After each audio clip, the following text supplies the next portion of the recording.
CBS Sports coverage of the National Football League is sponsored by exceptionally smooth Michelob. Where you're going, it's Michelob. The new Chrysler Corporation. We don't want to be the biggest.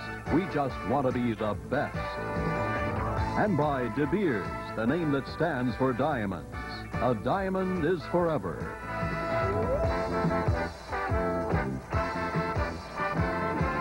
Welcome back to Giants Stadium. Second half about to get underway. George Rogers, the leading ball carrier, 41 yards rushing, 10 carries in the first half. We did not see Earl Campbell. You wonder what Bum Phillips is going to do next year with these two guys. He says things are going to change a little bit. I had a nice visit with him last night, Frank, and he says that what they plan to do is, number one, maybe even put the two guys in the same backfield, get out of the I formation, actually have two running backs, not a tailback, fullback type approach to the offense, and maybe then he has 4 tight ends, use a one-back attack and rotate those two guys in there. But I'll tell you, for the amount of money it costs to have him sitting on the bench, it's not a real good investment. Well, maybe that's why John Mecum figures it's time to get out, yeah. I don't know. You wonder if maybe Bum's trying to send a message to somebody. These two guys may have to fight for this job next year. Of course, Bum says he feels they will compete. The best guy will line up and be the starter based on training camp performance next year. Haji Sheik kicking off for the New York Giants, coming down to Jitter Field. Short kick off at the 18 to the 25. And Jitter takes it out to the 28-yard line. But you get back to the fact, should you give up a #1 pick for an Earl Campbell next year? I really have to question that. Well, Frank, that again goes to a philosophy thing. George Allen, who was very successful, one of the most successful coaches, would do it at any time. I would not do it. Now, that doesn't make me right, somebody else wrong, or me wrong and somebody else right. I would not do it because I really think those first-round pick people, as I said early in the game, have to contribute at least 10 years to your program. And if you're only going to get 3 or 4 years of service out of a guy, that may not be a good investment. Well, Rogers told us yesterday he wants to carry the ball 25 times a game. That would make him comfortable. There's not going to be 25 carries for him, and you need 2 balls. Well, he really doesn't buy the philosophy. Well, if you divide the time, you'll get to play longer. He says, Coach, I'm not interested in playing longer. I want to play harder and more often. Saints leading by a score of 7-3. 1st and 10 at their 28-yard line. Wilson was 5 out of 9 for 59 yards in the first half. And Dave Wilson comes out throwing. So everybody covered, so he simply threw that one away. First half possessions for the New Orleans Saints, very successful. Their first time they got their hands on the football, driving 72 yards for the touchdown. But that was it as far as a long offensive drive is concerned. It'll be 2nd and 10 for the Saints. Again, Dave Wilson, one of 2 quarterbacks in the NFL who calls his own plays. 26 out of 28 teams. You got to have a lot of guts as a coach to let your quarterback call the plays. Of course, that's a philosophy. But first off, you sit here, you don't know what, as a coach, you don't know what's being run. Guyjon across the 30 to the 32-yard line. That's one of the big reasons coaches give for calling the play, so that everyone knows on their side of the ball what's upcoming. Each assistant coach can zero in the position that he coaches and teaches all week in preparation for the game, and he can then evaluate why the play broke down. Sometimes you eliminate a play from your game plan, which only one little minor adjustment need be made, and it'll be a successful play. The other thing is quarterbacks have strengths and weaknesses, and they don't want to ever look bad, so they'll call things that they feel stronger about. And it may not be the best thing. 3rd and 6 for the Saints at their 32. 3 out of 5 in 3rd down conversions. Wilson on 3rd and 6 going to Guyjon, and he gets nothing. That's an unusual call for 3rd and 6. Well, it's good to change up once in a while. Tell you again, Lawrence Taylor did a nice job, all-pro job. He's going to toss the ball deep, moving to the right of the screen. Leonard Marshall, number 70, working inside out. 55, Gary Reason does a nice job. Lawrence Taylor polishes him off right there. Good job of defense. 3rd and 6, and they come running right at Lawrence Taylor, who's killed him in the first half. I wonder if the quarterback called that play. Of course, some are sent in from the bench, obviously. Brian Hansen getting the kick away, and it's a good one. Lionel Manuel at the 29. Across the 30 to the 32-yard, maybe the 33-yard line. That's where the Giants will put it in play for the first time in the second half. 39 on the punt, 3 on the return. The Giants in the first half had pretty good field position, but not much in the way of a result. They did get the 37-yard field goal from Haji Sheikh, but then they had a touchdown nullified on a penalty. They had a field goal, a 48-yarder, nullified on a penalty, and that's the reason they're behind right now, 7-3. Sims' numbers in the first half, 8 out of 15 for 83 yards. And Phil comes out throwing. Big blitz by Ricky Jackson. Sims running straight up the middle across the 40 to the 42-yard line. Dennis Winston, number 56, on the stop. Sims never gave up. You know, with all the problems he had with the injuries. He's had 2 knee injuries, the shoulder injury, the thumb injury. You talk to him, he said, I knew I was going to be an outstanding quarterback in this league, and I never got discouraged, even with all of the injuries. Well, he stayed healthy this year, as Brent told you on the pregame show, and that's made an awful big difference in this New York Giants team. Second down, 1. Giants at their 42-yard line. Again, Jackson is coming. Sims gets it away for Manuel. Waymer came down with the ball, but they say he was out of bounds. David Waymer, number 44, the defensive back. Nice defensive play. The ball was right on the money, and Dave Waymer playing corner about as well as it can be played. See the ball going up to the top of your screen. It's coming down. Now Waymer, number 44, goes in. See him there? Right in the middle of the screen. He reaches up there, both going for the ball. He has the ball, 1 foot down. Good call. Good call. He was out of bounds. He didn't get both feet down and didn't have, remember that one game, 1 hip, 1 back, 1 toe, you know, equals 2 feet. Something like that. That situation didn't exist. We were about to come there. Blitz. Carpenter. Hey, the Saints have come with a blitz on just about every play this series. They're coming after him that time. First down for the Giants. They needed just a couple over the left side. He got him at the 45-yard line. Look at the trench work here now. Linemen, button heads, defensive linemen taking on blockers, linebackers, safety. Frank Waddle up in there. 99, Tony Elliott moving in there. Boom, bang. He flipped over Carpenter upside down and backwards. That's what a way to make a living. Oh. Giants first and 10 at their 45-yard line. Sims completing the pass to Manuel. Again, Ricky Jackson was coming, and that time Carpenter did a good job of blocking him up high. It's better to stay high. Much better to stay high. Now watch Ricky Jackson, number 57. See, he's dogging inside now. Now we got the tight end, Zeke Mowat, working outside in the zone by Gray. Now nice route there by Lionel Manuel. Nice little stick move to the inside, then work to the outside. Gets up, catches the ball at its highest point, gets knocked out of bounds. Good play. Only had 1 foot inbounds, but he was knocked out by the defender. First and 10 for the Giants at the Saints' 40-yard line. Carpenter over the left side. Finds some running room, spins around, and he's close to another first down at the 29-yard line of the Saints. Frank, there is a change in tempo. I feel it right now in the New York Giants. That's a very big pass for Phil Sims because it puts him over the 4,000-yard mark for the season. Those are the quarterbacks who have passed for 4,000 yards in one season. As you can see, there's only 10 or 11 on there, and 3 of the quarterbacks accomplished it this year. So Sims now a member of that group. First and 10 at the 29-yard line. Sims going to run it down to the 25 and slides to the 23, where he is tagged. You know, Frank, the remarkable thing about all those passing yards are the young receivers this year. Of course, Ernest Gray is back, but he missed a number of games, and to be playing with the likes of Lionel Manuel, a 7th-round draft choice, a rookie, you know, an inexperienced tight end, and Zeke Mowat, Bobby Johnson, a free agent, these kind of guys, that's a tremendous job, and you have to give credit to Ron Herart, the quarterback coach, and Pat Hodgins, the receiver coach. They did a great job. Second down 4 from the 24-yard line. Joe Morris trying to get outside and stumbles forward to about the 21-yard line. So he got a couple of yards on the play, and the Giants going to be looking at a 3rd and perhaps 2 needed for the first down.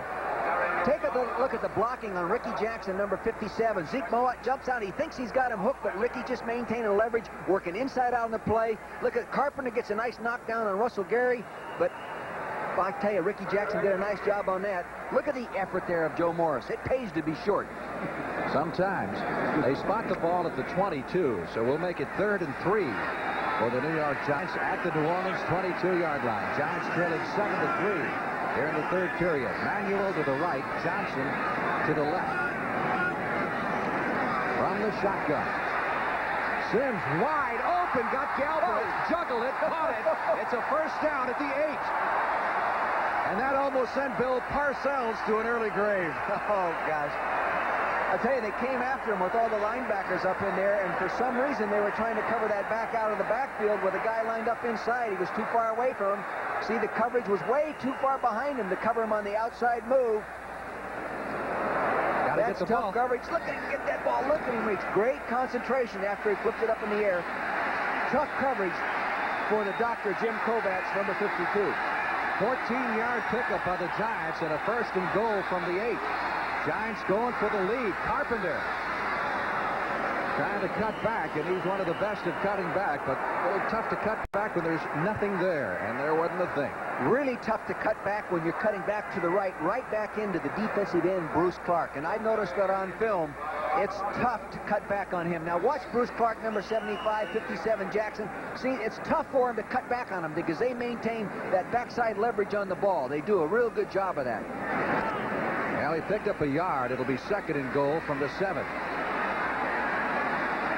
Recall the last time the Giants were this close. Saints did a great job with the goal line defense. And the Giants wound up with nothing. Sims under pressure. Jackson's got him. Little high-low job. Jackson on top and Bruce Clark on the bottom and rips him down for the loss back at the 12. And Joe Morris, the little man, missed a block that time, and it cost the Giants dearly. See, it goes back to what we said in the first half. If you cut block a quality athlete linebacker, watch 20 as he crosses Joe Morris. Now watch him try to cut him down. See what Jackson did? He just stepped right over the top of him. Too good an athlete to cut down. You're better off buttoning him right up underneath the chin and taking your licks. But get the quarterback protected. Of course, that's why Jackson's going to the Pro Bowl, because he's such a great athlete. He's a fine. I tell you, he has a personal duel going on with number 56, Lawrence Taylor. 3rd and goal to go. Giants are now back at their 14. Sims looking in the end zone. In trouble behind the line and caught again. This time Frank Warren, number 73, breaks through. And the field goal unit will come on to the chorus of boos. Frank, you're holding on to the ball too long. The coverage is taking away the patterns. When you're in field goal range, and Phil has enough experience to know this, you should not hang on to the football. Get it in the end zone and shorten that field goal kick for your kicker. That's all there is to it. Now the Saints, by that graphic, you can see, have won the sack war so far, having trapped Sims 6 times, and Wilson has been virtually untouched. Ali Haji Sheikh, who hit one from 37, then had another from 48 nullified because of a penalty. Will kick this one from 40 yards away. 5 for 11 this year. Hooked it badly. And again, the Giants come up with 0. So credit the Saints defense with another great job as the Giants got near the goal line. Did a real good job. They did, and I think they're breaking down fundamentally in some of that pass protection technique of those running backs trying to cut those linebackers. Department store Santa Claus is this afternoon. Wait a couple hours, he'll be there, because right now he's enjoying the football game along with the rest of us. I think he's having a toddy or two over there, too. It's a good day for him. Rodgers faked the reverse, hung out of the football, got a couple of yards out of it. Gary Reason's making the stop. He wasn't buying it. Really good fundamental linebacker play by Gary Reasons, the rookie out of Northwest Louisiana State. I sat in the training room the other day and talked to him. He had an ice bag on one shoulder and the ice bag on one knee and an ice bag on the ankle. I mean, he had enough ice to really host about 6 cocktail parties over the Christmas holidays. He says playing this inside linebacker in pro football is a little tougher than it will be, and I'm really going to need than it was in college, and I'm really going to need a good off-season weight program. He picked up just a yard on the play, caught it 2nd and 9 for the Saints. At their own 24-yard line, they're clinging to this 7-3 lead. Dave Wilson out to Wayne Wilson. I don't think Wayne expected that thing to come at him with the velocity it did. Almost knocked him down. Yeah. Little screen pass out the backside of that formation. Had lineman out in front of him, but he slipped when he caught the football. It is a little slippery. We did have some rain overnight, kind of a light, gentle, chilling rain, but it did stop early this morning, but the field is wet. An AstroTurf, I think, more often than not, is better a little wet than totally dry. Why is that? Sometimes the shoes and the traction sometimes now is getting so good that you get too good a traction and you're getting injuries that occur without contact being made. 5.5 minutes remaining in the third period. 3rd and 9. Giants showing blitz. Here they come. Well, they did a good job of blocking Taylor that time and kept him away from the quarterback Wilson. Brenner, the intended receiver. I think Wilson could hear him coming and almost felt him breathing. You can see here Junior Miller, number 84, a tight end, is in the backside of a double tight end formation. Actually, he's holding him. Pretty good job. That should be called. You can't have your hands out there, but he kept coming. And I know Dave Wilson is conscious of that kind of pressure coming off the backside. He told us that yesterday. He did indeed. Brian Hansen to do the punting, and Lionel Manuel will be the deep man. It'll be a thrill for this youngster to make the Pro Bowl as a rookie. Great kick. Excellent hang time. Manuel at the 34. Takes it back to the 40. And that will be the end of the line. Officials are going to mark it at the 39-yard line. One of the Saints shaken up on the play. 42 yards on the punt. 5 on the return. We've got a timeout. After the Giants-Saints game, Hoops, DePaul, and Georgetown. Number 2 battling number 1 at Landover, Maryland at the Capitol Center. Most of you will see that basketball game. Those of you in the Southwest will be watching Tulsa take on the Arkansas Razorbacks of Eddie Sutton. So 2 outstanding basketball attractions right after this one. Guido Merkins was the Saints shaken up on the play, but he left the field under his own power. Seems to be all right. He's probably taking care of himself because Bum said he's one of those guys can do it all. Anything he can do. Plays just about every position there is. Giants 1st and 10 after the punt at their own 39. Phil Simms. They're pressuring him. Bobby Johnson on the reception, just short of the first down. He could have run a long way had Waymer, number 44, not made that tackle secure. Giants have had their problems on first down. As you can see, Saints doing a lot better in that department. Saints doing a lot more blitzing, I think, than they normally do. They seem to be coming on just about every play. Is it my imagination? Well, it depends on what you call a blitz. They're bringing a linebacker all the time. And I've always said a blitz is when they include safeties. You shouldn't have any trouble handling a linebacker. Boy, that's a nice linebacker play right there by Jim Kovacs, number 52. Morris, the running back, getting nothing as Kovacs, the good doctor, comes in to make a house call. You know, you'd think being as academic as he is, a Phi Beta Kappa and all, he wouldn't like all this tough stuff. He said, Coach, I'd actually like it if we were more physical even on the practice field.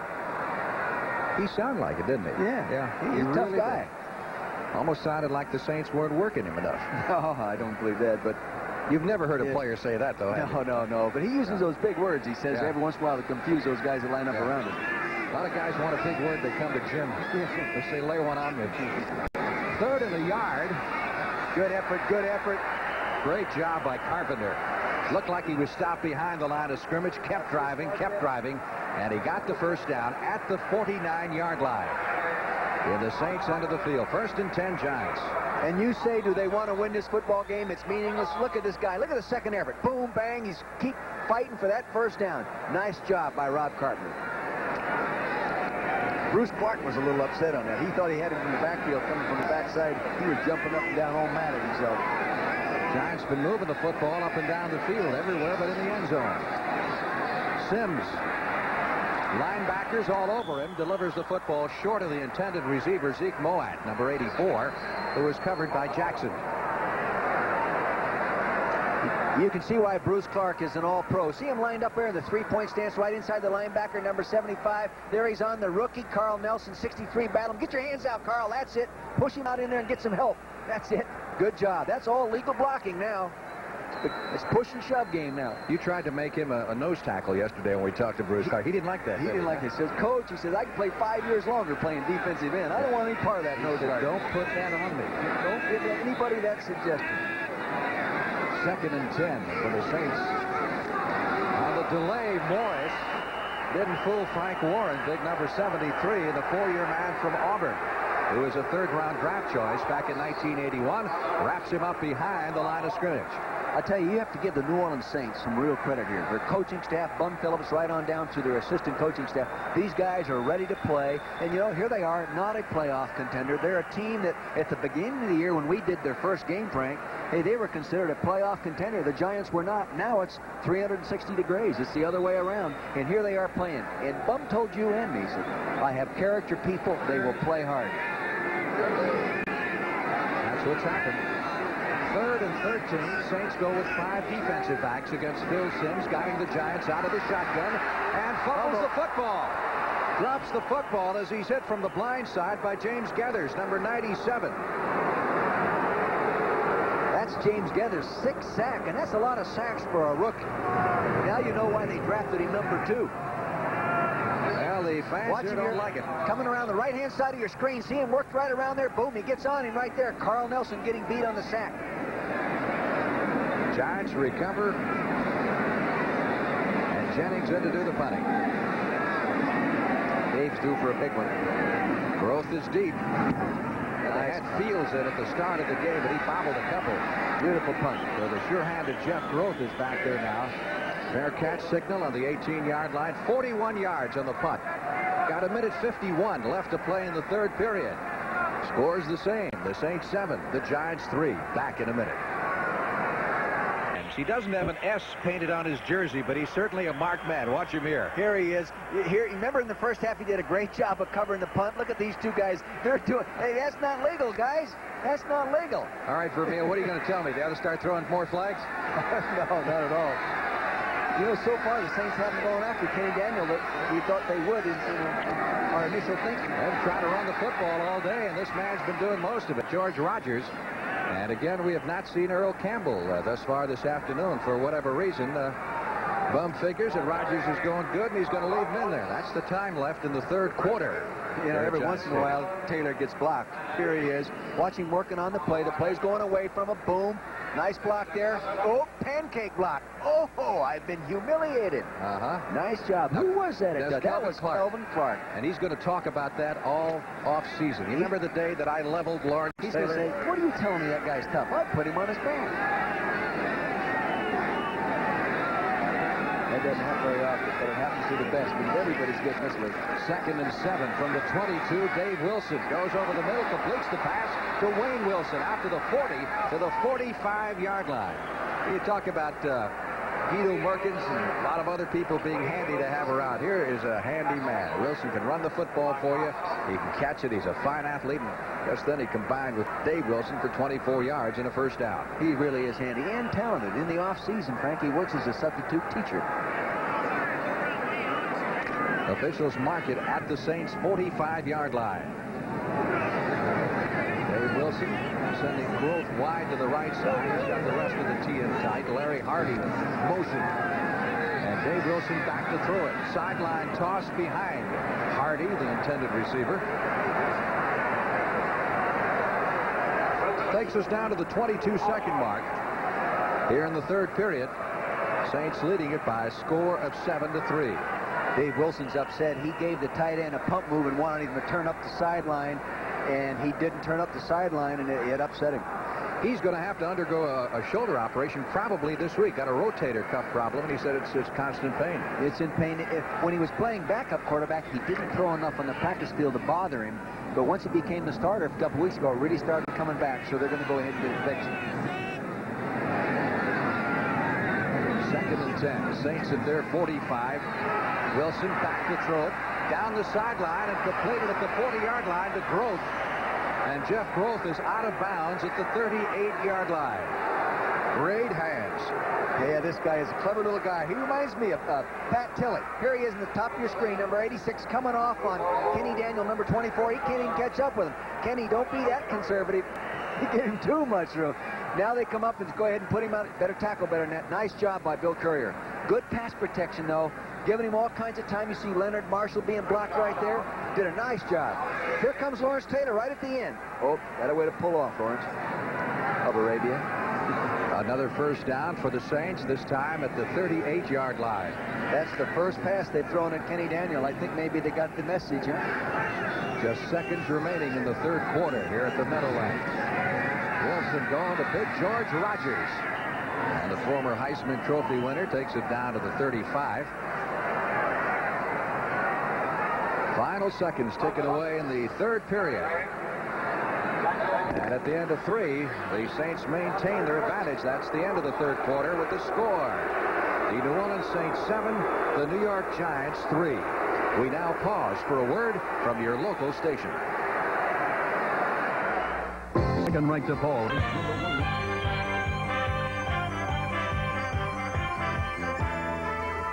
CBS Sports coverage of the National Football League is sponsored by Chevrolet, who invite you to see, drive, and live today's Chevrolet. Michelob Light, super premium taste in a less filling beer. And by RCA, creators of video technology that excites the senses.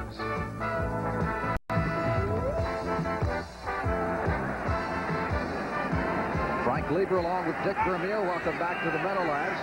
Last quarter getting underway, 2nd and 7. Saints at the Giant 35-yard line. And Dave Wilson back to throw it. Tried to set up a screen to Wilson. Burt was through there quickly. Taylor would have been through there quickly, but they about tackled him. He reached out and grabbed him by the jersey, and then there is no call. Well, you want, I guess what you coaches say, you want consistency from the referee, right? Well, there's so many things going on in a football game. It's such a fast game that it's getting to a point where it's really difficult for the officials to handle everything. You know that at mid-season, penalties were up 15%. Right now, it's only 3%. It is penalty calling over the second half of the season being dropped off. I wonder why. Third down at 7 from the 35. Wilson back to throw it again. Goes for Groth at the 25 and down to the 20-yard line. And really, Terry Kennard had pretty good coverage on it. Good coverage, great concentration by Jeff Groth, the pattern receiver, as Bum Phillips calls him. As we look at the quarterback, you can see him now look to the right. There he is. He's going to throw right over the middle of the screen. Look at the defensive back right there on him. Terry Kennard's fighting him. He just gets him down. Nice job of concentration and catching that ball. This guy is, you know, he's more important than the 4-4 guy when you catch the ball that consistently. Kennard really mad at himself. Couldn't believe he caught that ball. 1st and 10 for the Saints at the Giant 20-yard line. Coming up in the I formation this time. Wilson going for 6 and overthrows Tyrone Young, number 89. Tie in the sky. They call him because he's 6'6" and got a tremendous wingspan. But even that was too tall for him. Lawrence Taylor tried to get the heat on him, but he was picked up nicely right here. You see Chris Ward, number 72, the big 280-pound tackle from Ohio State, on to the New York Jets, now playing in New York again, but for the New Orleans Saints. That brings up another interesting name. Speaking of playing in New York, Richard Todd, who was the Saints starting quarterback, cost them a #1 draft choice. I tell you, I believe he's worth a #1 draft choice. If you don't have a quarterback you can believe you can start him, then you trade for him. And he's good with safety blitz. 2nd and 10. Wilson now playing in New York again, but for the New Orleans Saints. That brings up another interesting name. Speaking of playing in New York, Richard Todd, who was the Saints starting quarterback, cost them a #1 draft choice. I tell you, I believe he's worth a #1 draft choice. If you don't have a quarterback you can believe you can start him, then you trade for him. And he's good with safety blitz. 2nd and 10. Wilson sees it coming, but Hardy was slow coming out. He was guarded by Byron Hunt, and the tight end was the intended wide receiver. Getting back to Richard Todd, you know, sometimes he goes from a quarterback that a few years ago set a New York Jet record for throwing the fewest interceptions in a single season to a frustrating year this year, Frank. And sometimes that's because of, you know, pass protection breakdowns, injuries in the offensive line, new systems, everything else. But I sincerely believe, as a former coach, that guy is a winning quarterback. You think that #1 pick they gave for him was okay, huh? Well, you might give a #1 for a quarterback if you don't have one that you think can win the playoffs for you. 3rd and 10, and now Dave Wilson wants to call timeout. I'd never give a #1 for a quarterback if I thought I had one in my camp, but that one guy can make the difference, and he's young enough to play 4 or 5 more years. Rookies. Christmas Day, good day to watch. Blue-gray game, Montgomery, Alabama. Annually, that produces some of the outstanding players. Last year, Louis Lips came out of that game, among others. One of the broadcasters will be there, friend. Yes, as a matter of fact. Also on Christmas Day, the Philadelphia 76ers take on the Detroit Pistons at 3:30 Eastern Time. You know, we're talking about Richard Todd and playing in New York. We know we are in New Jersey, but I understand it's a rather tender issue. You know that, but I don't. When we came here to play, we always thought we were playing New York. Even when you played in New Jersey. Yeah. 3rd and 10. Big play for the Saints at the 20-yard line. Giants coming on strong, and Taylor this time was the one giant who stayed back. And maybe should have intercepted the ball. He thought he should have.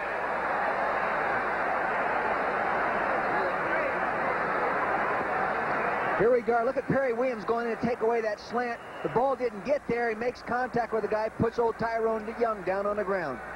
That's the best place to put that 6'7" receiver, is on the ground. Everybody's as tall as he is down there. Morton Anderson with a field goal effort from 37 yards away. Long enough and good. Anderson, who's been one of the more consistent in the league this year, that's his 20th field goal in 26 tries. And it builds the Saints' margin once again back to 7 points. Timeout here in New Jersey.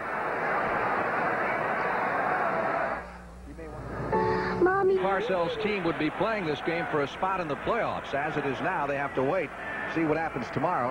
Have to have Washington beat St. Louis and Dallas lose to Miami. It may have affected the Giants a little bit. I don't think they were thinking about it myself. Why did it affect the way Parcells? they talked, they weren't talking Look about at it. this kick.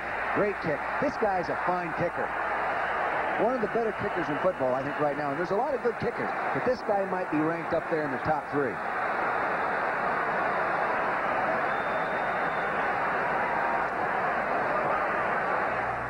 Going. The fans are ready, I'll tell you that, if nothing else. They trail 10-3. And a 1st and 10 at their 20 following the touchback. Carpenter up to near the 25-yard line for a pickup of 5 on the play before Bruce Clark, number 75, wrapped him up, and he's been in on a ton of tackles. I'd rather run at him than away from him. I really would, because I think I could cut back better. See him, number 75, right in the middle of the screen, trying to be cut off by Carl Nelson, 63. It is tough to cut this guy off. He's so strong, good leverage. He's not real tall, but he has that good body strength and good leverage on the offender. And there, he's always there, Frank. 2nd down and 5 needed for the 1st down. Joe Morris taking the handoff from Sims, runs into a brick wall at the line of scrimmage. Nothing there. They're looking at 3rd and 4 plus. You know, they have a different left tackle in the game now. William Roberts, number 66, the young rookie, number 1 pick out of Ohio State's playing left tackle. And the starting left tackle, Brad Benson, has moved into left guard in place of Dave Jordan. I think maybe they felt that the Dave Jordan-Brad Benson combination at guard tackle was giving them a pass protection problem in that 1st half. Roberts was one of their 2 #1 draft choices this year. Carl Banks, the linebacker, was the other. On 3rd and 4, that's good for the 1st down. A little while between pass completions, but that time, John Missler on the receiving end of that throw, and the Giant fans, they're excited about that 1st down. It doesn't take much to get them excited here. These Giant fans are wonderful, wonderful fans. I've been in the stadium a number of times, and it's amazing how loyal they are. And you know, and there's a waiting line, I guess, a mile long just to buy a ticket to get into this place. Well, you could say the same thing about your old Eagle fans. There's no question about those Eagle fans. I'll ask you about that in a minute. 1st and 10 at the 32-yard line. Sims trying to propel the Giants downfield, in trouble behind the line. out to the 35, to the 37-yard line. Winds up picking 6 or 7. What do you think's going to happen on that whole Philadelphia situation? You're fairly close to some of those people. Well, I'm close to those people, but since I left as a football coach, I haven't maintained that kind of relationship in that I know what's really going on. Friends with the players and coaches, yes, but I never really did know what was going on financially. They didn't want me to ever be involved with those kind of problems, breaking concentration. I kind of believe they're going to end up staying there if someone in Philadelphia will come in and back them financially. I know Mr. Toast does not want to leave Philadelphia. Second down. 4 needed for the first down. Giants at their 37-yard line. Sims with the sideline throw intended for Joe Morris. Another case of ball-repellent hands. You know, he caught that ball every time they threw it on the practice field Thursday and Friday. Here it is, a little out pattern. There's a deep corner going in behind him, the same pattern that they threw to the tight end early in the game that Mowat caught going down the 3-yard line. Should have caught that football. Maybe one of his contact lenses got a little blurry that time. Should have caught that. He caught it real well on the practice field. Well, they're practice players and they're game players. He's a game player. He really is. He dropped the pass. It's sure easy for me to say that up here. Like I used to drop a pass in my team, he'd go out and hide behind the bench. So you stay away from it. Third down and 4 for the Giants at their 37, trying to keep the drive going with 11 minutes left to play in the game. They're down by 7. Sideline throw. That's complete for a first down to Ernest Brett. No, now they're ruling it incomplete. I question that. That might have been a con job by the bench. Let's see. Hey, Mr. Fishman will give us a shot of this one. Shotgun formation, nice snap, hit him right at the number. He's pedaling back, looking off to his left. He lays it out there in the out pattern. Here it goes, right to the sideline. Follow the ball, catches it. 1 foot, 2. Oh, he's in all the way. My God. That official better donate this check to charity on that call. Whew. Wasn't that in? Huh? It looked pretty good to me. Now, come on, back me. No, you're the analyst. This is your opinion, all right? Well, maybe get another chance to look at it after the punt. High snap. Almost got away from Jennings. Groth is back deep. Takes it at the 22. 25. And out of bounds at the 29-yard line. Drilled out of bounds by Carl Banks. Sometimes an official gets conned under the pressure of a sideline for being right in front of the bench. They say they don't, but I always believed as a coach they did. Here's the ball. It's down. There's 1 foot down there. Now watch the right foot drag it. Kicked up there. That's in. That's a gimme in. That's not even a close call. Vermeil back at the Meadowlands in New Jersey. 1st and 10 situation for the New Orleans Saints as Phil Sims on the telephone trying to get some advice from upstairs. He's 12 out of 23 for a total of 127 yards. Meantime, Dave Wilson has hit 9 out of 20 for 114 yards for the Saints. Dave Wilson used to throw for that many yards in the first quarter of Illinois playing for Mike White. Dave Wilson going with the shortstop for the most part today. Hits Larry Hardy, the tight end, for 8 yards. Bill Courier, number 29, is there to make the stop. In talking to Dave yesterday, Frank, he said, Coach, if you see us in the I formation on first down, we're probably going to run the toss or run some kind of play-action pass out of that. There was the I formation with a play-action pass. You know, he also told us, he says he is conscious of getting the ball to George Rogers and to Earl Campbell, and your quarterback really shouldn't have to worry about that. Well, you know, I'll tell you, you're still a human being. You're still a person. You're still a guy that's with those guys all the time. And I think it's impossible to eliminate that kind of thinking. 2nd and 2 from the 38-yard line. Not much at all there for Wayne Wilson as he stopped at the line of scrimmage. Jim Burt, number 64, the nose tackle in the middle of this one. Watch the nose tackle right there, number 64, being turned there by Court. Look at him jump back into the play. Nice squatty guy. He's built low to the ground. He's got like, piano legs, that guy. You see him in the locker room? He is a tough, tough competitor. He likes to play that position. He's not like Bruce Clark. He doesn't care. He likes it where it's tough. Third down, a yard needed for the first down for the Saints at their 39, and that was Campbell, I believe. Well, I'll tell you, Campbell in for the first time this afternoon. Picks up the first down on his first carry. Watch the nose guard here again. The Jim Burt, number 64, on Steve Court, the center. Right in the middle of your screen. Watch him butt the center. Boom. straightened him up right there, did his job. Now he needs help from other people. But you also saw that somebody else blocked him as well. That's why people don't like to play that spot. Nose tackle, they say, is like a fire hydrant at a dog show. Yeah, oh, nice. Gets a lot of attention from all directions. You're going to get us X-rated. 1st and 10 at the 42-yard line. Wilson trying to hit Groth. He hit him, and he hung onto it. This guy, he is a very impressive receiver. He catches that ball. Watch this. Coming right at you now. Coming to the left side of your screen. Kenny Daniel, number 24, starts to pedal out. He sees the short pass. He's charging the ball right from right of your screen. Boom, contact made. But he kept that ball. See, you can catch the football even though you're being hit if you really concentrate and realize that the ball or the reception is more important than your health. He's got a brother that is an outstanding baseball player, so he's a much better athlete, much more disciplined. Plays at the University of New Orleans.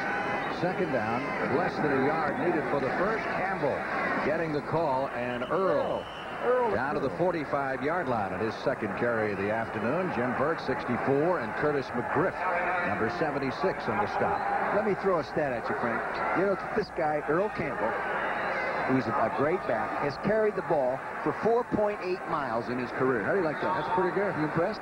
You think we'll ever see both of those guys in the same backfield, Campbell and Rogers? Oh, I think so. I don't think you can justify having those two guys. Well, unless you get him in the backfield, and Bum could tell us. Well, Bum's going to have to make that decision, and he indicated to us you may see some of that next year, having them both in there. Bum Phillips knows what he's doing. But somebody's got to block, and there's only one ball. 1st and 10 from the 45-yard line. Wilson going down to about the 42-yard line. Giants come up with it, but the officials say no, it had been whistled dead. You know, one time in a conversation with John Wooden at UCLA when I was the coach there, he told me if you ever have two great players at one position, don't try to make them both happy. Make sure one is happy, because if you try to make both happy, neither will be happy and neither will play up to their ability. Makes sense. Well, that's the job that Mr. Phillips has got, apparently. He can handle it. He's got more experience than I have. 6 minutes, 40 seconds left to play in the game. Saints leading 10-3. They have the football. They also have a 2nd and 8 at the Giant 43. Dave Wilson gives it to Campbell, and Campbell running hard inside the 40, inside the 35, and it takes 4 Giants to bring him down at the 33-yard line. Well, if one doesn't get you, the other one will. Campbell obviously well rested last week. Phillips alternated the 2 running backs by quarters. Nice I formation. Watch the wingback, number 87, right at the corner of your screen. He hook blocks right there. Byron Hunt, 57. Now Wilson gets a block for Mr. Campbell. And look at the power in that guy. Look at him. They got about 5 guys trying to bulldog him down, and they finally get him there. He's wearing the entire Giant secondary on top of it. All 4 of them were there. Pickup of 9 on the play, and the Saints first down at the 34-yard line of the New York Giants. Again, Campbell running over the right side inside the 30 to the 29-yard line. There's a man thinking about his future, no doubt. Ali Haji Sheikh. Jennings has had a good day. Ali is upset. The nice long field goal that he did kick successfully. Penalized. No good. Here he is on the downside right now. And hooked the last one rather badly. After that great year he had last year, it has to be a letdown to him. But Bill Parcells told us both of those guys are doing everything you have to do as a player to be good at their position. 2nd and 6. Saints at the Giant 29. Campbell flag down as Campbell hits the left side. That is down about the 25-yard line. He may not have 10 years left in him, but he's got a few, I think. Oh, what a horsepower. Well, let's see what the marker was all about. Campbell's excuse me, Frank. You know, Campbell has averaged over 1,300 yards a year in his career. Some pretty awesome numbers. It's against the Giants, and the critical penalties have come against the Giants all day. If you missed the first half, it cost them a touchdown and a field goal. Both plays they were penalized, and they got neither score back. And And time will soon become a factor with the clock reading 4 minutes 53 seconds. Offside, number 57. Byron Hunt was offside, and Taylor may have been a little shaken up on that last play. He's trying to get it back again. Coming up tomorrow, the NFL on CBS, and we've got the big one for a lot of people. St. Louis and Washington with the NFC Eastern Division title at stake. And those of you in other parts of the country will see Chicago and Detroit, Green Bay, Minnesota, and Philadelphia closing out against Atlanta. Okay, that's the advantage of doing a Saturday game. I get to watch that game. You know every member of the Giants is going to be watching that football game because it means a lot to their playoff hopes.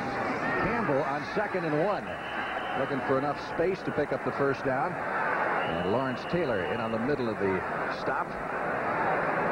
Needed only a couple of feet. There's Bum, 10th year in the National Football League, 4th year as head coach of the New Orleans Saints. Of course, he was with Houston 6 years, made the playoffs 3 times. What did Bum say? He wasn't going to Jacksonville even if they were, or whatever. He says, somebody else is not going to control my future. I'm staying where I am. If they stay there and want me to coach, that's fine. And if not, that's fine, too. He has a lot of pride. That old line he had about a defeat. And a loss is like a death in the family, he said. You never forget it. Sooner or later, you'll get over it. He's had like 9 deaths in the family this year. If you count the losses. 1st and 10. Saints at the 23-yard line of the Giants. Campbell busting his way down to about the 21. It's old power football. You know, Sid Gilman would have a heart attack watching this game. I know if he's watching this at home, he'd have a heart. I formation in pro football? You can't do that. Rogers coming back into the game, number 38. Now, let's see. Campbell saying, me? You want me out of there? You want me to stay in? Wayne Wilson is out. Look at the size of this guy. That'll leave him with 1 running back, and that, of course, will be Rogers on 2nd and 8. Saints at the 22-yard line of the Giants, working on the Giants and working on the clock as well. Rogers looking for some place to go. Tries to turn the corner. Terry Kennard? Terry Kennard was over there, number 43. Very good safety play, Frank. He really came up and put the pads to him.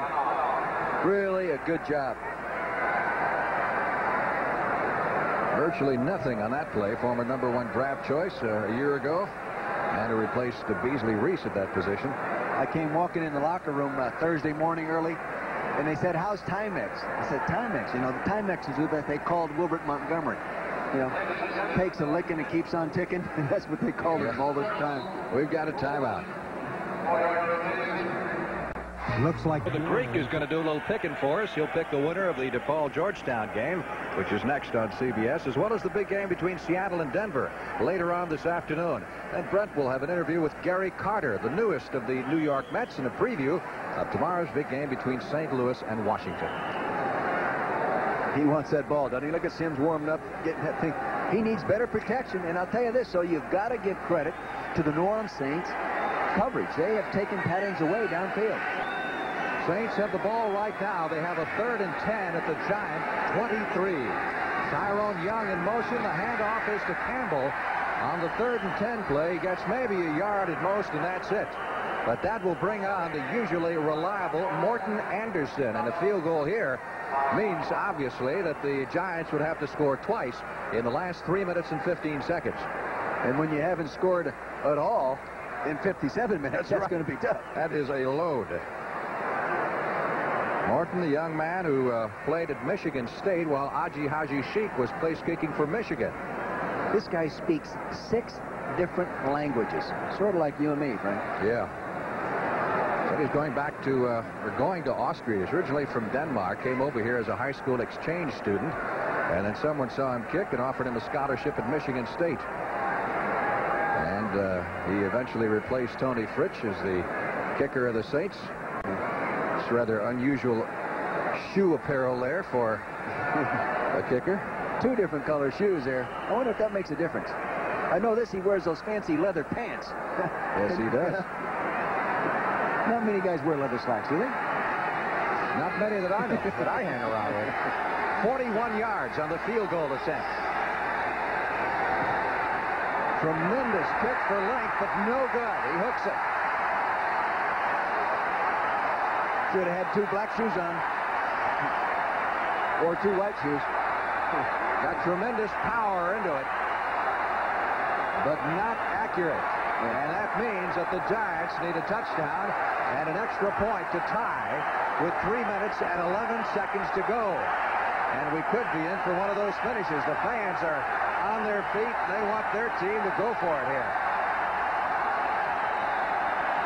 New Orleans defense has really played beyond their normal performance this year. When you stop and look at the scoreboard, Frank, they've given up 3 points, and they've been giving up through the year almost 24 points a game. A great job of coaching and playing by the New Orleans organization. You know who the defensive coordinator is for New Orleans is Wade Phillips, Bum Phillips' son. Giants have not been able to throw the ball effectively. Sims has been sacked 6 times. Gets rid of this one. Moore is level. As he caught the football, he was decked by Terry Hogue, the former Georgia All-American. Boy, he hit him. That one, he had a reason to drop that because he didn't have time to get it put away. It's a seam pass down the hole. You'll see 24 coming right there to the middle of your screen. Boom! Right up underneath the chin. No way to catch that football. A heck of a job done by a straight-A student. Boy, was that a vicious hit. That gave me goosebumps, Frank. Hogue was called the finest defensive back that Vince Dooley had ever coached at the University of Georgia. 2nd and 10. Sims trying to escape the pressure. Does a good job out to the 30, 35. Has the first down at the 41. You notice that time, Frank, he did no hook slide. He said, the game is almost over. No way am I hook sliding. I'm going to be a running back right now. That's why the players and why the coaches in New York like this guy so much, because he is a tough son of a gun. He'll fight with anybody. Some of his best friends are defensive players. That tells you something about him. He has that real good quarterback disposition. 1st and 10, Giants at their 41. Touchdown, of course, and an extra point could send us to overtime. Sims over the middle, that's up for grabs and picked off. Big interception by Bobby Johnson, and Johnson carries it back to the 48-yard line. We'll credit the block in the middle because that thing went up for grabs, and Johnson, a free agent last year, went to camp with the Dallas Cowboys and was released, and later picked up by the Saints, comes up with what could be the biggest defensive play of the game. You'll see that the quarterback is dropping back. See him right in the middle of your screen. Now you're going to see some heat come around from the left of your screen. Now he jumps up inside, and I think that is Tony Elliott, number 99, batted the ball up in the air. There is the interception. Bobby Johnson has it. Now here he goes. I'm a running back. He's going to try to get as many yards as he can without fumbling that football. Here's the Saints bench. You can see that Bobby's excited. He's had 3 balls defense this year, but that's his first interception for the year. Wade Phillips, the defensive coordinator, has to be very proud of this defense today. And credit Tony Elliott, of course, with knocking the ball into the air, which caused the interception. Now the Saints going to work on the clock with Campbell and with Big George Rogers. And by the way, they're both in there at the same time right now. At least they were in that play. Yeah, great. You know, Phil Simms has a little lower delivery than a lot of quarterbacks, and I think you're going to see him through his career get more balls batted around and tipped into the air like that.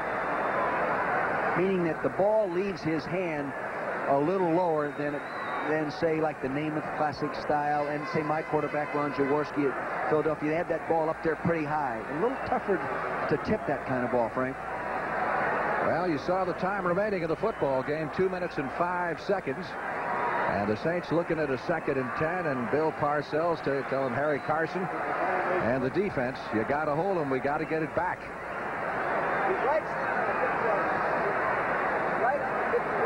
It'll be 2nd down and 10.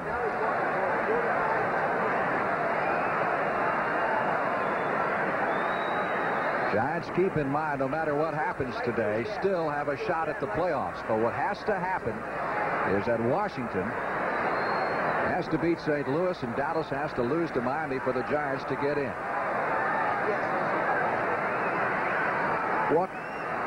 Conference on the Sideline bench there on the sideline with Bum Phillips. Giants, by the way, are out of timeouts.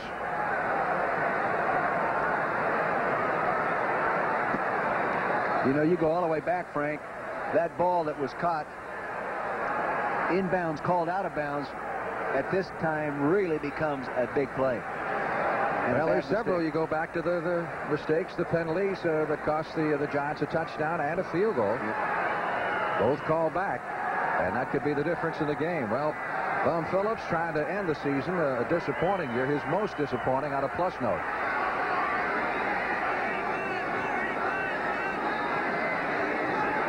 Second down, 9 needed for the first down now from the 48-yard line. Wilson going with the short throw to Earl Campbell, and they ruled it an incompleted forward pass as Earl did a little juggling after that. Earl was going to smile. He was going to smile. 2-minute warning going to both benches. 2 minutes left to play in the game, and the Saints in command, 10-3.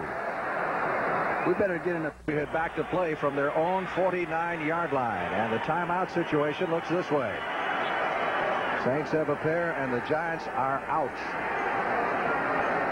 And New York on the short end of the scoreboard, 10-3. Dave Wilson, 11 out of 23 for 131 yards. This is a young man that once threw for 625 yards in a game that is one season at Illinois against Ohio State for the NCAA record. 3rd and 9. Can the Saints keep the drive going? Good protection. Wilson goes over the middle, hits Lane Wilson, but short of the yardage needed for the first down.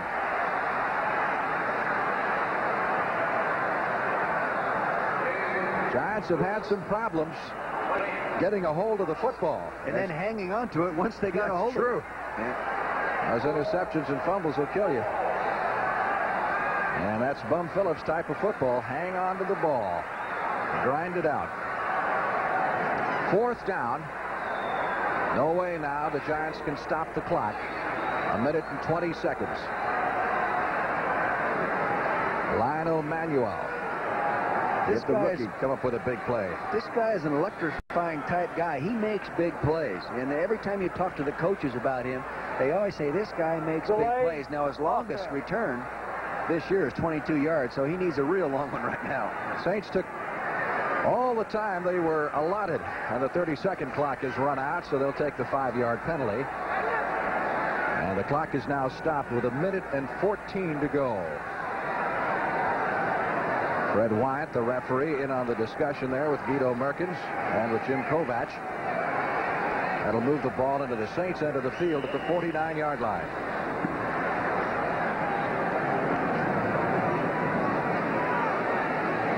See what kind of pressure they put on the rookie Hansen here. The Giants have got 10 men up at the line of scrimmage. They're lined up funny. They're coming after him. Hansen went down, but no flag. And a very short kick goes out of bounds at the 38-yard line of the Giants. So obviously that big rush affected the concentration of the punter, Brian Hansen. And he got off a very, very short kick of only 11 yards. Timeout. Well, today post-game show, the Greek with his picks. We'll have Brent talking to Gary Carter, and Carter answering the charges of Pete Rose that he's somewhat of a hot dog. And a preview of the St. Louis-Washington game. I remember a couple of weeks ago, you were in Foxborough. You said St. Louis is going to win the division. That means you think they're going to beat the Redskins tomorrow. Well, I thought that because every game I did for St. Louis, they played so well. But watching their defense play last week, I don't know. 1st and 10. Giants 62 yards away from tying it up. Sims over the middle, intercepted. And that should close the door. Frank Waddle, number 49, just going to hang on to the ball.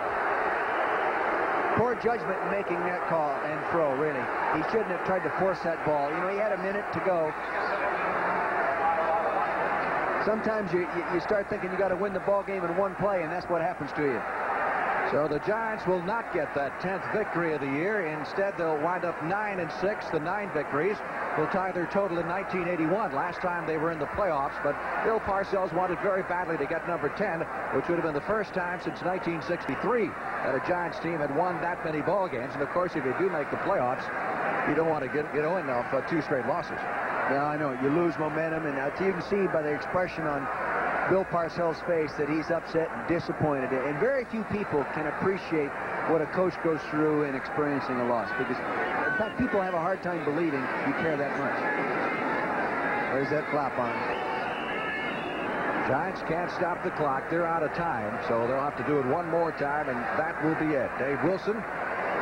You just can't say enough about the job the New Orleans Saints did, because you know a lot of teams that are coming off a disappointing season playing the last game on the road, they have their bags packed really all the way before they get here, and they don't play well.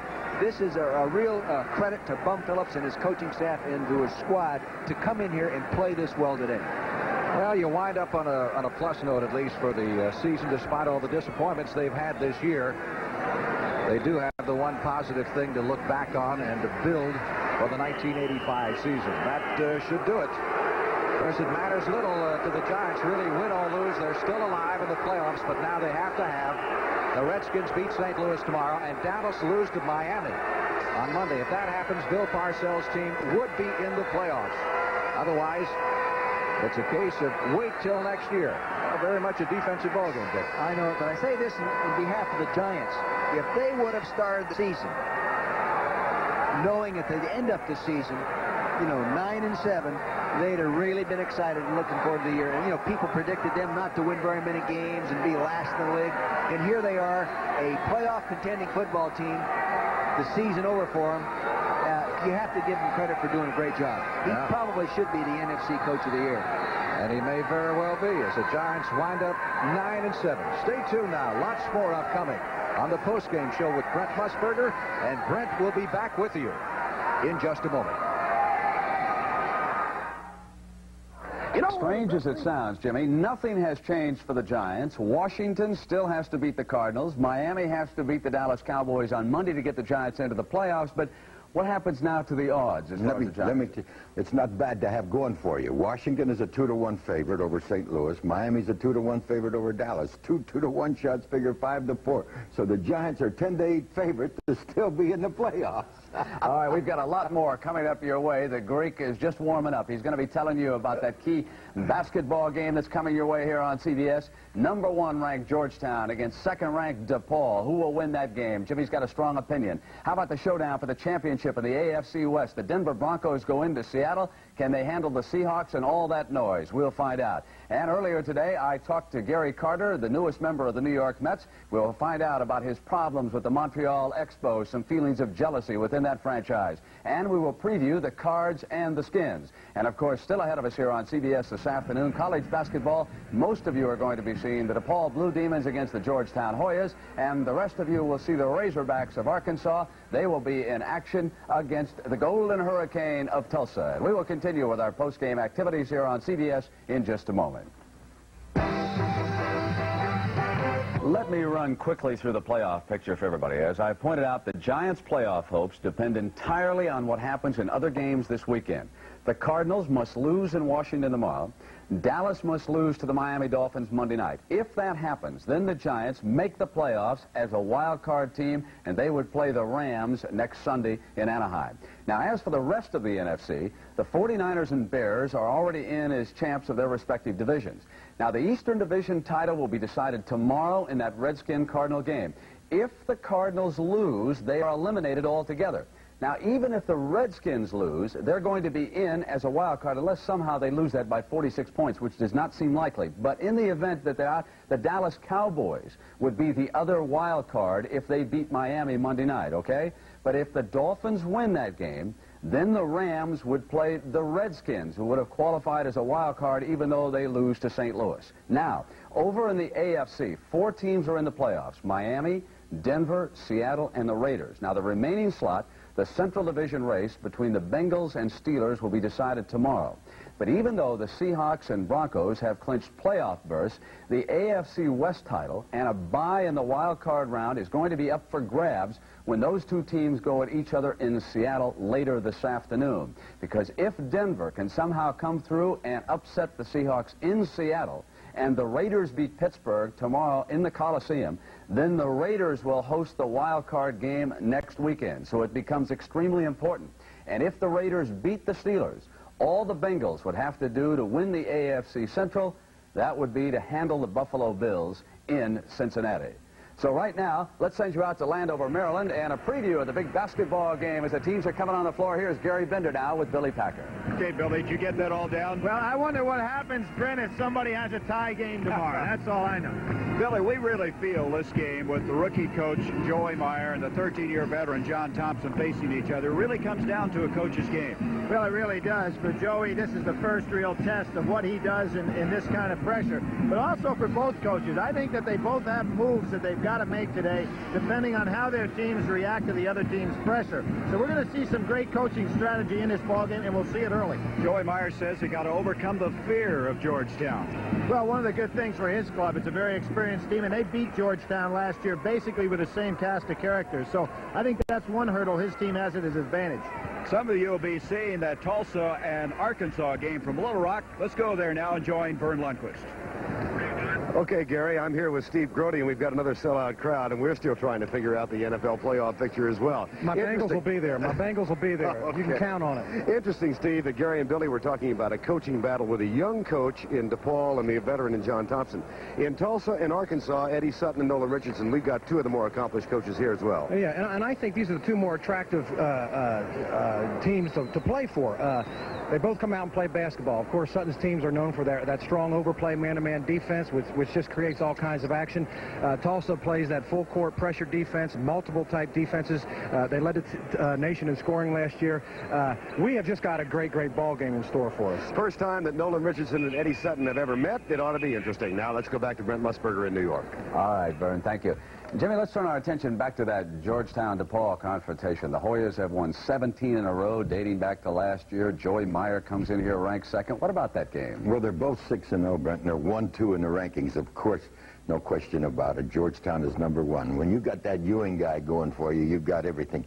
But the thing about Georgetown is they got 11 players, and every one of them is a great athlete and a great basketball player. Now, DePaul, to beat Georgetown, will have to hit from the outside and hold that pressure down. I'll tell you something, Brent. I think it's a Georgetown win by 10. All right. Jimmy, I'm going to ask you a little bit later about the confrontation between Seattle and Denver, but I want to go back out to the Meadowlands because our Irv Cross is standing by live with an offensive lineman for the Giants, Brad Benson. Irv? Brent, one of the men who, of course, is very seldom seen close-up like this. Of course, an offensive lineman, Brad Benson. But, you know, Brad, this is the first time this season the Giants haven't scored a touchdown. Yes, and it was very frustrating to be down that close so many times and not be able to take advantage of it. That's got to be one of the most frustrating things for an offensive lineman because that's really where we get our personal gratification is by putting the ball across the goal line. And you're missing those 3rd and 1s and 3rd and 2s on the Saints 4 and 5. I mean, that really hurts. Was your loss today really a reflection of a team maybe coming into the game a little too relaxed, maybe overconfident, feeling you should have beaten the Saints, you should have beaten them easily? I don't really think that was the case going into the game. I think that maybe for some reason or another we seemed flat. I don't think we played like we were capable of playing. We gave the Saints an opportunity to play, I think, the kind of football that they would like to play, and that's just grind it out, eat up the clock, and unfortunately our offense didn't stay on the field like it should have and keep the ball away from those two big backs of theirs because that's basically what they want to do, and they did it. In our pregame show, Brad, we said that one of the primary reasons the Giants have been winning this year has been the improvement of the offensive line. Has this offensive line come together, or are you still feeling each other out? We've come together. That doesn't mean we're going to always be perfect. I'm sure we're going to still have some more games where we're going to learn a lot. Hopefully it won't be at the expense of losing any longer. I think that basically we are a super young line, and we have a learning process that we have to go through, but I think that we are capable of winning as we go through that, and I think that this year basically was a reflection of that. Brad, a few weeks ago, the Giants had their destiny in their own hands. Now you're in a position you have to sit and let somebody else knock off opponents to get you into the playoffs. Your reaction to tomorrow's game against St. Louis and Washington, and, of course, in Monday night, Miami and Dallas? I think basically we've all been so surprised by this loss. I really don't understand the total picture from a losing point of today. And that's basically shows you where my thoughts were coming into today. I'm sure somebody will be glad to tell me when I get into the locker room, but really... Right, but the playoff picture is pretty confusing, I know. You have to wait to have other people beat the other opponents before you can slip in. Brad, thanks again. Congratulations to you. Thank you. Brett? All right, Irv, thank you very much. And again, for the Giants to be in, Washington must handle the Cardinals, and the Miami Dolphins must beat the Dallas Cowboys. Still ahead of us, we're going to be taking a closer look at that Cardinal-Redskin game. Jimmy will still handicap Seattle against Denver, and I will talk to the new Met catcher, Gary Carter, and we will continue with the NFL Today in just a moment. Installment of NFL 84, we may have a better handle on how things will turn out in the NFC. Whew. Coming up next, Steve Largent with Ahmad Rashad as we catch our breath and NFL 84 continues.